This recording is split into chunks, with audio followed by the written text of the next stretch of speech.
వింటున్నావు ఏమంటున్నావు? వదిలేసిపోతావు. అరే సిగ్గుందరా మాట మాట్లాడనీకి నీకు? అరే అరే నాకు మాట చెప్పురా. నువ్వు వదిలేసిపోతే నువ్వైతే ఎప్పుడు వదిలేసిపోవాలి. ఇప్పుడు ఇప్పుడు వదిలేసిపోయిందిరా. ఓ నీకు కాలేజ్ ఫీజు కట్టి అలా పైసలు కావాలి. నువ్వు వేసుకున్న బట్టలు తొడుక్కొని అలా పైసలు కావాలి. నీ బండిలో పెట్రోల్ ఇచ్చుకోవడానికి అలా పైసలు కావాలి. అరే వీటికి తాగినప్పుడు పోరలు ఎంటేసుకుని తిరుగుతావు చూడు, అప్పుడు వాళ్ళ పైసలు కావాలి. అప్పుడు వాళ్ళతో అవసరం ఉంది, అప్పుడు వాళ్ళు కావాలి. ఇప్పుడు వాళ్ళతో అవసరం లేదు, ఇక జాబ్ వచ్చేసింది. అరే మనం ఇది వీడియోలో చూస్తుంటాం చూడు, ఇన్స్టాగ్రామ్లలో ఫేస్బుక్లలో, అమ్మ నేను వదిలేసిపోయి గుడిమెట్ల కాడ వదిలేసిపోయారని. అలా నా కొడుకులు ఎక్కడ దాపరం అవుతా అనుకున్నా. నిలబడేటప్పుడు ఎదురుగా ఇలా నా కొడుకులే వాళ్ళు. అరే అసలు ఆ తాటలు వచ్చారు నీ దిమాగ్లా పనిచేస్తుందా?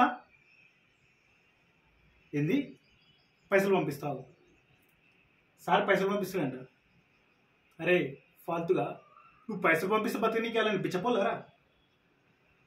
అరే మాట్లాడు, గుండు బాలకూడదా, అర్థమవుతుందా?